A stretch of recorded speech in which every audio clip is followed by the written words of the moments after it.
today. We're working on topics of election voting irregularities and staff refer to the order of how you want to use it. Prior to our recount in December of 2008, we had a lot of concerns about the ES&S iVotronics machines, and there were what I would say is an inordinate amount of complaints that were presented by the voters. We were told of a lot of votes flipping where someone may have tried to vote for a candidate and another candidate's name was actually selected. There were other reports of machine tapes jamming and certain iVotronic systems that didn't work at all. And general concerns. And a lot of the voters were irritated because they had to spend an awful lot of time waiting in line to be able to use the voting machine, as there were no paper ballots available. In the 14th precinct, which is Hayman, all three machines were down at one time. And that downtime lasted for over an hour.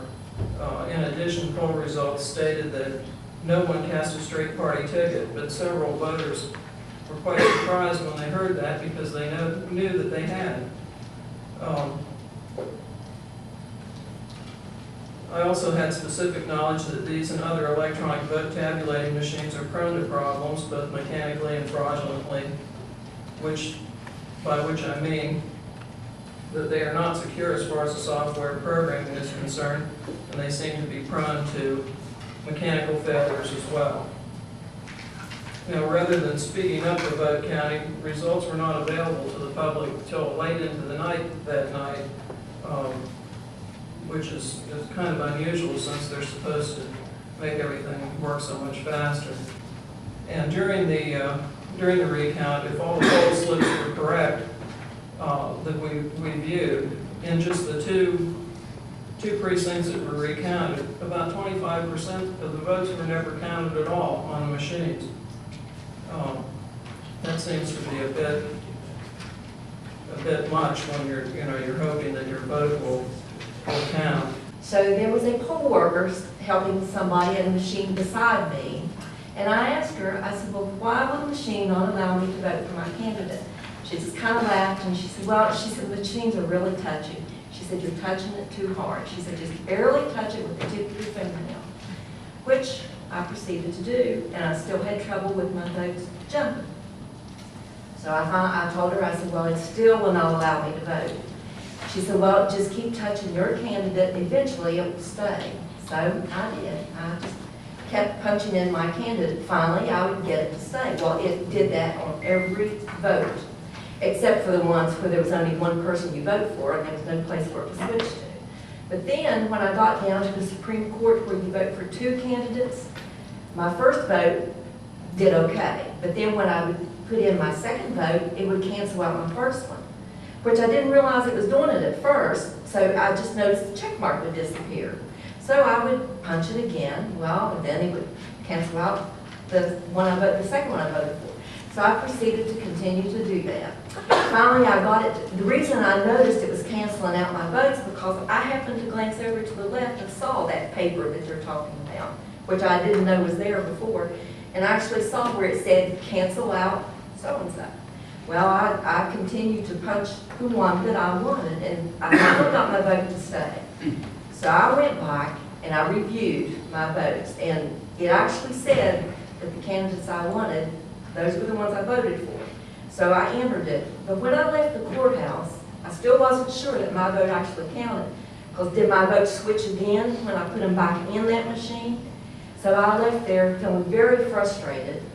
And I went several times to talk to our county clerk and could never catch him in, and nobody could tell me when he would be there. So I was a very frustrated voter that day. So those touchscreen machines, I know they're easy to do, but they also mess up. And I'm here to tell you, I know they were blaming it on the elderly, that was just the elderly that were having problems. Well, I'm older, I guess, but I'm not exactly decrepit. And my finger knows which little square to touch, and I've used machines before without any problem. But during the presidential election, I did have problems with my votes being switched and votes being canceled out. I was asked to speak to you about problems with these machines, which are more commonly referred to as touchscreens, as well as problems with other voting systems that were reported in West Virginia during the 2008 election. In addition, I would like to mention briefly some concerns that we have about the use of touchscreens and why we believe optical scanning of paper ballots is a better alternative. In looking for information on voting problems in West Virginia, I relied primarily on 3 sources, and these include national nonpartisan organizations such as Voters Unite, Verified Voting, and Election Protection, which track election-related problems reported in the media and by ordinary voters. I also relied on local media accounts from newspapers in West Virginia, and I contacted the West Virginia Democratic and Republican parties. The touchscreen machines were randomly switching their votes from one candidate to another. And there were also a number of similar incidents where voters reported their votes being misreported as straight party. They said the paper showed that they voted a straight party ticket, but they said that they knew that they had made some non-party selections. And there were a few reports where folks said, well, I just couldn't get it to register my selection at all.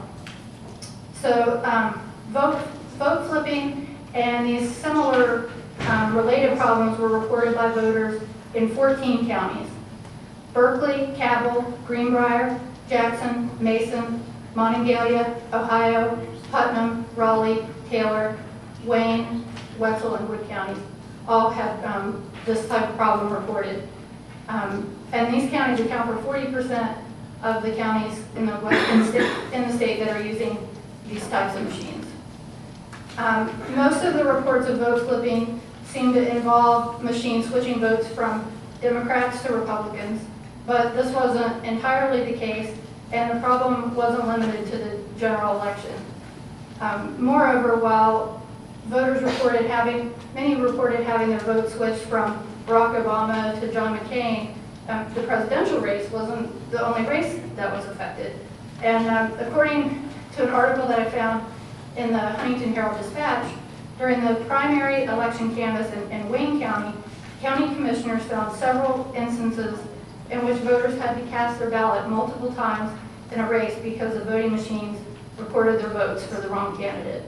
And this is a quote from the article. It said that though only a small number of paper receipts have been checked thus far, the errors appear to be widespread and affect several races, including president, sheriff, magistrate, board of education, commissioner of agriculture, secretary of state, and county commissioner. Other news accounts reported several statewide races were affected in the general election, including U.S. Senate, governor, and state Supreme Court. The second most common problem reported related to the voter verifiable paper ballot printers on the Ivotronic machines. 4 counties, Cabell, Marion, Wayne, and Wood, reported having printer malfunctions. And in several other counties, including Berkeley, Hancock, Mercer, Ohio, and Taylor, there were reports of printers running out of paper, which in many cases meant the machines were taken out of service until the problems could be fixed. This contributed to long lines at polling places, and reports indicate that a number of voters left out of frustration. West Virginia, of course, was not alone in experiencing problems in last year's election.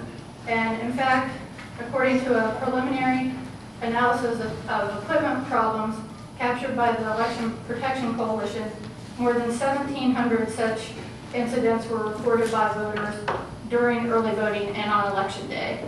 In addition, the Voters Unite election problem log, which is a partial list of problems reported in the media, lists more than 1,200 problems that have been reported from 2004 to date.